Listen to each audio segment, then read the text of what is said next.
प्रिय विद्यार्थी, बगड़िया बाल विद्या निकेतन ऑनलाइन क्लास में आपका स्वागत है।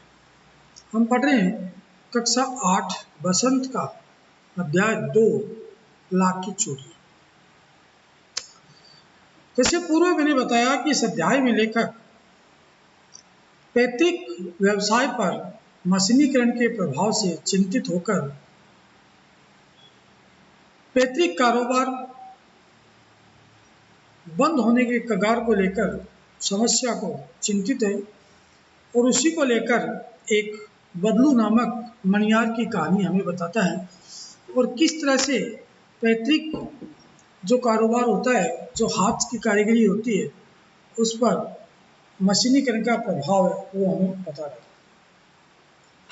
आज की ऑनलाइन क्लास में हम जानेंगे कि अब तक जो हमने पढ़ा वो हमारी कितना समझ में आया और उसमें हमने क्या किया। मैं आपको कुछ प्रश्न और उनके उत्तर बता रहा हूँ। आपको ये जांच करना है कि जो प्रश्न मैंने बताए हैं, जो उत्तर मैंने बोले हैं, वो सही है या नहीं है। और इन्हीं प्रश्नों को आपको अपनी अभ्यास पुस्तिका में करने हैं। शुरू करते हैं। प्रश्न 1, लेखक बदलू को क्या कहकर बुलाता था? लेखक बदलू को काका कहकर बुलाता था। प्रश्न 2, बदलू कहाँ रहता था? बदलू लेखक के मामा के गांव में कुछ ऊंचे स्थान पर बने मकान में रहता था। बदलू लाख की चूड़ियां बनाने का काम बदलू क्या काम किया करता था? उत्तर है बदलू लाख की चूड़ियां बनाने का काम किया करता था। अगला प्रश्न है, बदलू तैयार चूड़ी के जोड़े को किस प्रकार देखता था? बदलू तैयार चूड़ी के जोड़े को इस प्रकार देखता था जैसे वह किसी नई दुल्हन की कलाई हो।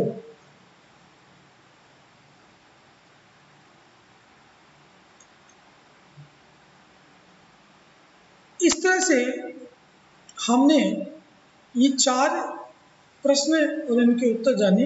आपको इनको अभ्यास पुस्तिका में करने हैं।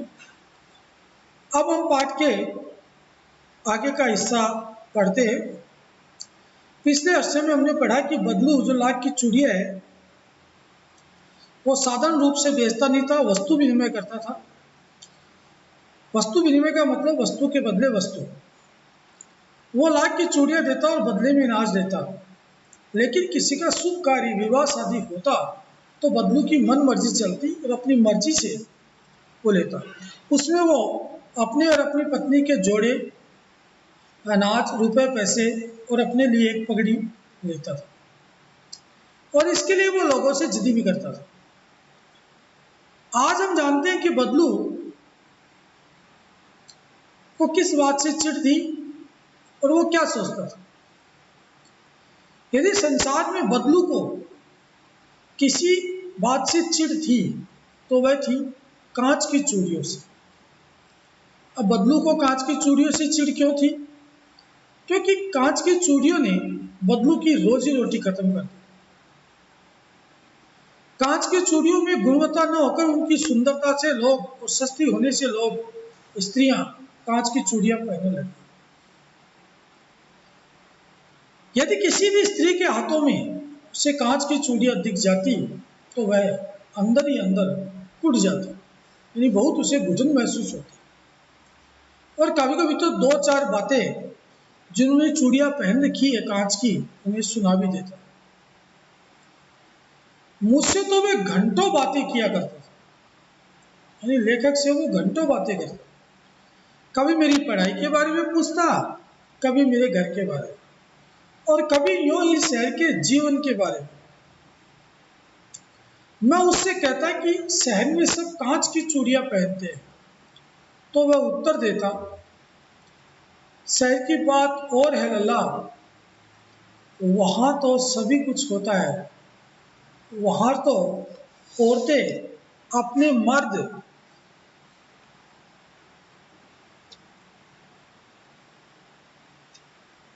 वहां तो औरतें अपने मर्द का हाथ